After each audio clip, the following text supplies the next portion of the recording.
Yeah, so the council approved a revision to the code which eliminates the requirement for off-street parking in all residentially zoned areas. So it's going to be single family, single detached houses, duplexes, triplexes, multi-unit, all of them.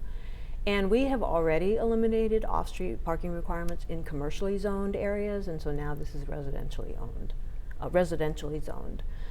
And I would say, yes, it has been a long time in coming, and I am very grateful to my colleagues for seeing the reasons behind it as addressing issues of housing and returning the choice back to property owners to determine for themselves how much property they actually need, how much parking they actually need. And what I would say about what's coming next in zoning is our comprehensive update of Section 115 zoning. So this is something that's been going on for, as we said, 5 or 6 years. And so we wanted to finish this up, and then we'll move on to the larger zoning project. And that's going to be more complicated. That's going to be like lot sizes and setbacks. And that's where we're going to want to have a lot of public engagement, because this is going to be people imagining a different kind of neighborhood, a different kind of street. And then last question is, what do you see the immediate impact of repealing off-street parking being? Immediately? Yeah. Nothing.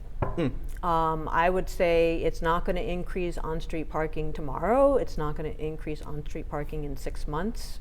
It's probably going to start showing up in another 6 months as we get applications for different development projects. And maybe we would see some effects in a year or two once those projects are actually constructed. And again, I would say that there's going to be a proportional decrease. I don't think, and this is certainly what came up in the meeting, is no developer is going to say, I don't want any parking, and no home builder is going to say, I don't want any parking. And we also have, this isn't just about developers, we have local builders, we have local contractors. Habitat for Humanity supported this. So, I mean, we have a lot of single detached houses that are also going to be able to choose for themselves how much parking they provide. And certainly that's going to be relevant as we have, aging seniors, maybe who only have a single car between them, if they want to try and age in place on a one-story house. Maybe we have a household with a single parent, and so they're only going to have one car for them and their children.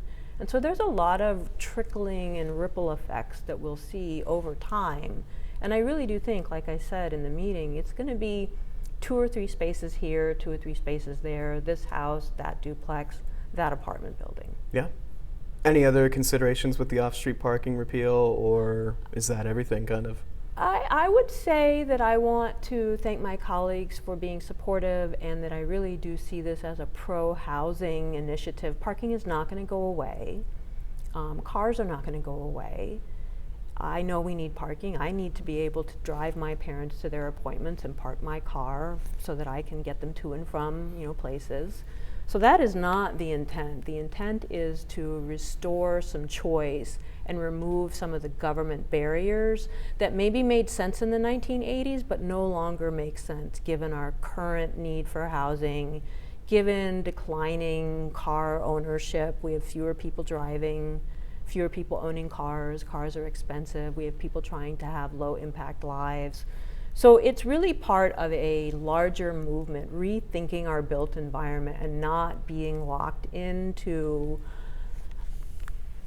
philosophies of an earlier time when maybe we didn't have the housing shortage that we do right now.